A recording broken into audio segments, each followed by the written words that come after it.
Dentro de campo, o Bahia dominou o jogo. 62% de posse de bola, 17 finalizações, mas só acertou o gol uma vez.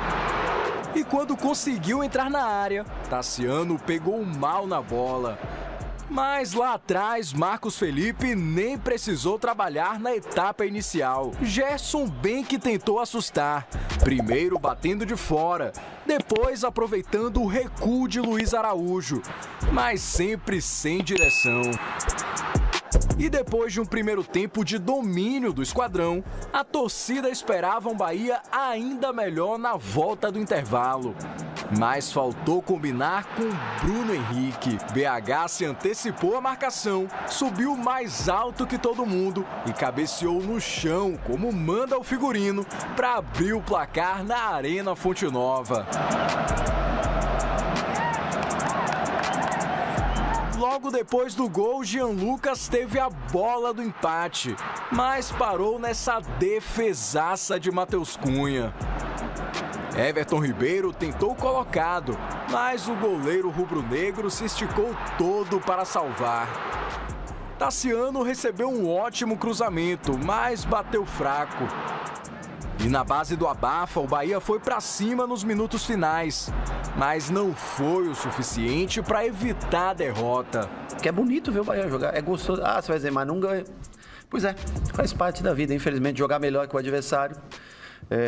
E não ganhar, infelizmente, também faz parte do futebol. Agora, para acabar com a maldição das quartas, o Bahia precisa vencer no Maracanã, onde o Flamengo perdeu apenas 2 vezes como mandante nesse ano. Uma situação delicada, mas que não abala a confiança do elenco tricolor. É o Flamengo, é Maracanã, tem a torcida, tudo tal. Cara, por que não pode? Onde está escrito que é impossível? Favoritômetro de ontem à tarde, né? Quando vendo os colegas que estavam aqui, no final das contas, Flamengo e Bahia ficaram uns 50 por 50%, se eu lembro bem. E o São Paulo, em princípio, era o que tinha um percentual maior na análise da mesa de ontem. Duvido que os colegas hoje não tenham um peso diferente para o que aconteceu, em função do que aconteceu. Eu acho o Flamengo mais favorito que o Galo pela seguinte razão. Além do Flamengo ser melhor time que o Galo, o Flamengo é um mandante mais implacável do que o Galo tem sido em Belo Horizonte. Mas o São Paulo não tem sido um visitante que incomode os adversários também, né? A campanha do São Paulo fora de casa não é grande coisa. Isso, sim. E o Galo em casa, ele não é tão confiável como é o Flamengo no Maracanã. E o Bahia tem uma vantagem, Rizek, não sei se o Lino e o Ramon concordam comigo. O Bahia é o mesmo time jogando em casa e fora de casa. E isso me impressiona e eu acho que vale o aplauso para o Rogério. Porque o Bahia sai para jogar contra qualquer time, é a mesma tentativa de posse de bola, de um meio-campo leve, que joga para frente, que busca o gol o tempo inteiro. O Bahia, você nunca vê o Bahia retrancado fora de casa, jogando por uma bola, por um contra-ataque, esperando uma bola parada. Tanto que criou problemas em todos os lugares. Perdeu fora de casa? Perdeu, porque vai perder, o campeonato é assim mesmo. Mas só o fato de ter colocado o Flamengo no Maracanã contra as cordas em boa parte do jogo, mostra que não está decidida a série ainda. Mas, olha, posso levantar uma discussão? Qual foi a data desse jogo do Maracanã? Você lembra mais ou menos? Durante a Copa América. Então, há muito tempo, né? Era aquela coisa... Foi quando a 10ª rodada do campeonato. Foi no início da competição, exatamente. Esse é o ponto que eu quero chegar. Hoje as equipes que jogam contra o Bahia sabem neutralizar essa posse de bola e não deixar que essa posse de bola seja, que é muito forte da equipe do Bahia, se transforme em chance de gols, né?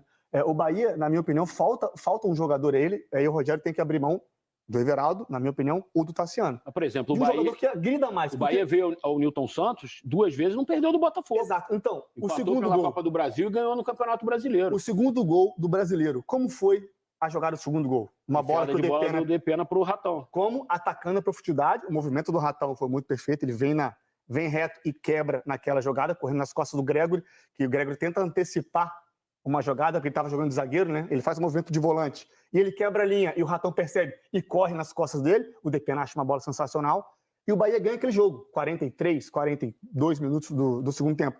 Eu acho que isso que faltou ontem ao Bahia, justamente assim, o Pulgar ficava segurando um pouco mais para poder o Flamengo espetar o Varela e o Ayrton, né? O Léo Ortiz adiantou jogando um pouco mais à frente como um 8, né? Dando uma sustentação para tentar pegar esse jogador que iniciava essa jogada, para tentar fazer essa posse de bola do Bahia funcionar e conseguir progredir para o campo de ataque. Só que o Bahia, por muitas vezes, não conseguiu. Porque faltava um jogador. Eu sou o meia. Eu tenho o Lino na minha cola. Eu recebo. Se eu carimbar de costas e tiver alguém correndo na profundidade, eu consigo sair da pressão. O Bahia não tem esse jogador.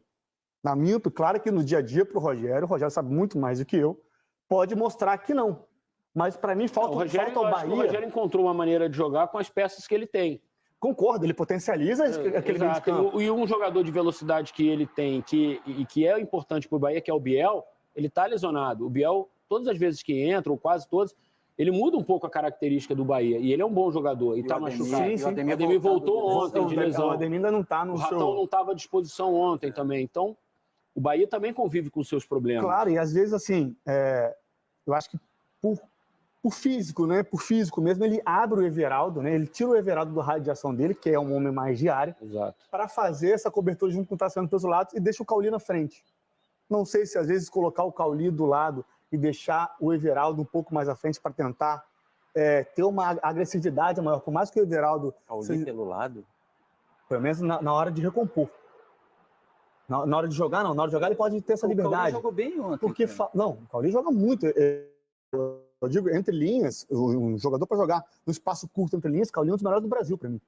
Eu digo na questão da profundidade. Para mim, o que falta ao Bahia, porque, como eu falei, fazia essa saída de 3, os dois zagueiros do Pulgar. Quando o Bahia recuperava a bola, para explorar as costas do Varela e do Ayrton, o Bahia não tinha essa opção. Foi sair dessa pressão. Um jogo muito equilibrado, né, cara? Decidido no detalhe. Se você olhar os melhores momentos, se você for olhar os melhores momentos, é meio equilibrado de chance. Inclusive, assim, tanto detalhe que o goleiro do Bahia não é feliz nessa bola, acho que ele falha, e na sequência o Matheus Cunha vai fazer uma defesaça. A diferença do jogo, inclusive, pode estar do Bahia. Nesses minutos em que o goleiro do Flamengo faz uma defesa inacreditável e o do Bahia deixa entrar uma bola defensável. Um pouco parecido com o São Paulo. O Lucas perde um gol incrível antes de o São Paulo tomar 1-0. Então, esse tipo de detalhe é que vai... Mais uma boa defesa do Matheus Cunha. Foi no mesmo lance, inclusive. Sim. Então, não dá para falar em controle absoluto, nem em diferença grande. Dá para a gente tentar entender de que forma os dois estão administrando esses danos de competição paralela, de desgaste, de jogadores machucados. E isso é que está pesando. Você pode dizer que ontem o goleiro foi fator preponderante na vitória do Flamengo. Mas eu prefiro trazer como análise dessa vitória do Flamengo. Eu acho que ontem o Tite ganhou o jogo no Flamengo, Rizek, mais do que o goleiro. A estratégia do Tite ontem não é o futebol que agrada o torcedor, como você abriu, obviamente. O Flamengo teve pouco a bola, o Flamengo ainda sofre muito com a saída de bola. O próprio Rogério Ceni falou sobre isso, né? O Flamengo rifou muitas vezes a bola. O Flamengo joga muito com essa bola esticada, quando tem o Pedro, principalmente, que é um jogador com muito recurso para fazer isso.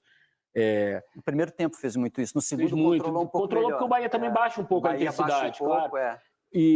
Mas a estratégia do Tite ontem funcionou muito. Assim, ele dava um campo para o Bahia até um certo ponto. Tanto que o Bahia pouco entrou na área do Flamengo. Você via assim 2, 3 lances esporádicos durante o jogo, de perigo. Entrou muitas vezes, cruz e tal. Mas entrar como o Bahia gosta de entrar, tocando passe, tabelando e tal, não teve muito isso. Então, para mim, ontem... se não é o melhor futebol, e não é o melhor futebol realmente, o Tite sabe disso, mas como estratégia de jogo e como